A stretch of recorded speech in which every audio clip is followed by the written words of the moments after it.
for the given charge distribution, we need to find the total force on Q3.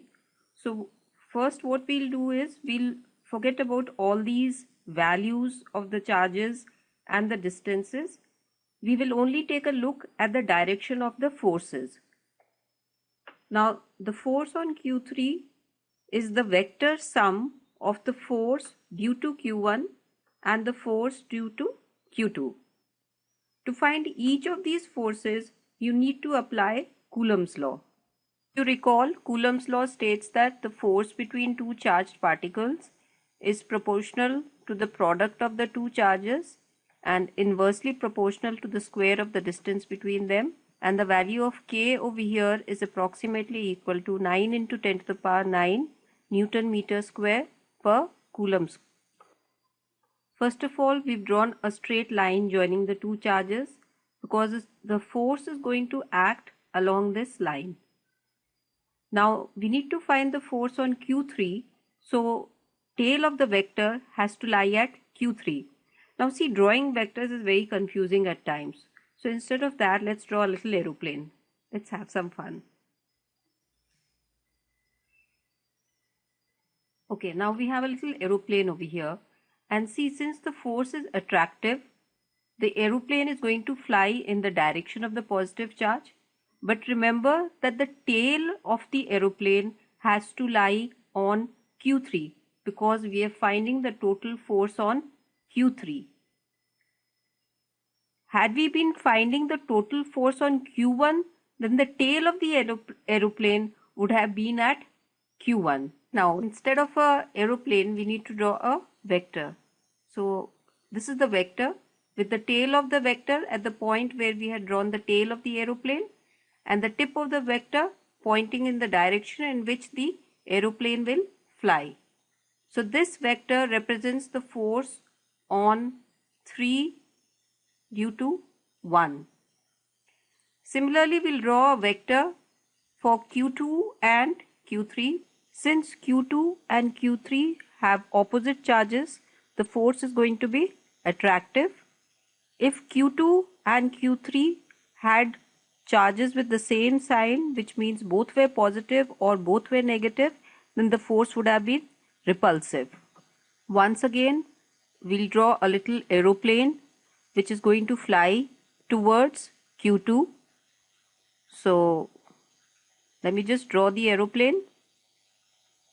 Now you can see that the tail of the aeroplane is at charge Q3 and the nose of the aeroplane is pointing in the direction of Q2. We'll now remove the aeroplane and draw the vector. This is the direction of the force on Q3 due to Q2 with the tail of the vector at Q3 and the tip of the vector pointing towards Q2. This is the force on 3 due to 2.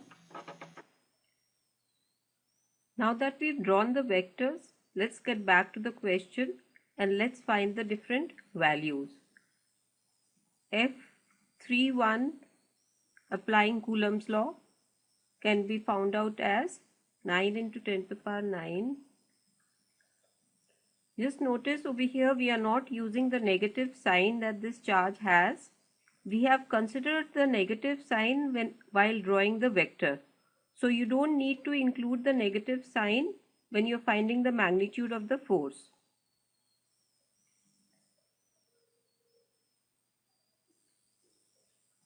Now we have the sum of these two vectors, both of which are of magnitude 0.29 Newton.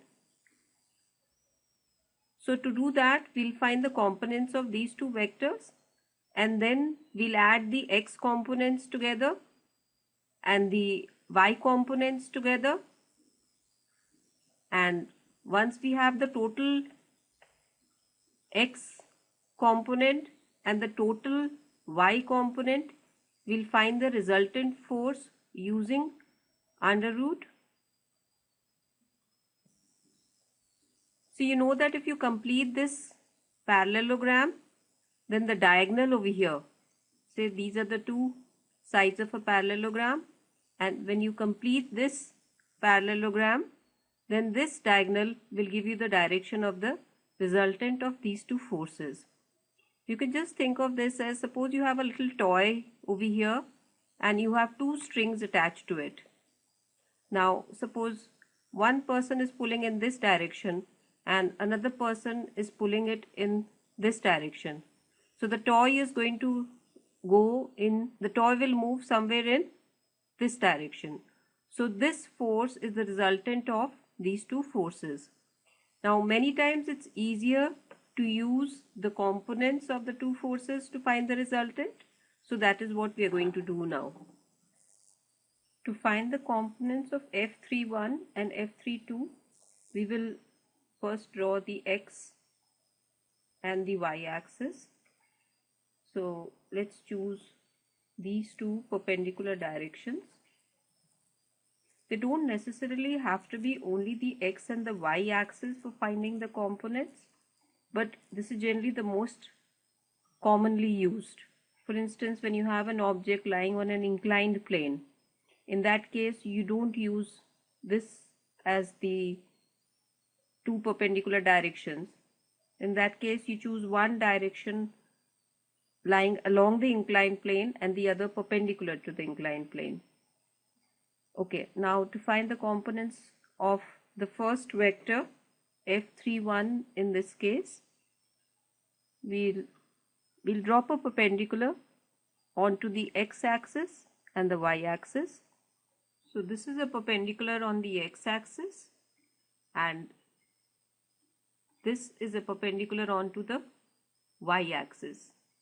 And the point where it meets the x-axis and the y-axis are the x and the y components. So this is the x component, that means this vector would be the x component, and this is the y component. And let's say this angle is theta, and let us find out the x component. This force was F31, so the x component of F31 is F31, and that would be cosine theta, and the y component will be F31 and that will be F31 sine theta, and you can write the values of cos theta and sine theta from this triangle over here. So this would be, similarly we'll draw x and y components for the other vector which is F32. So once again we drop perpendiculars onto the x-axis and the y-axis. The point where it cuts the x-axis gives us the x component of the vector. So this would be the x component of the other vector, and the point at which it cuts the y-axis gives us the y component of the other vector. Now when we consider the components, we will not consider these forces because now we are looking at their components. You can see that this component in this direction and this component in this direction are equal and opposite to each other because both of them have the same magnitude and the directions are opposite, so they're going to cancel each other out. That means the total force is twice the force in this direction. So we have the y component, the x component of F31 and the x component of F32 adding up to give us the resultant, whereas the y components are going to cancel each other out. So the total resultant force on Q3 is the sum of these two forces, which if you solve this, it works out to be 0.23 Newton. This is 0.17 Newton, which is anyway going to get cancelled out. So the total force is 0.23 plus 0.23, which is 0.46 Newton.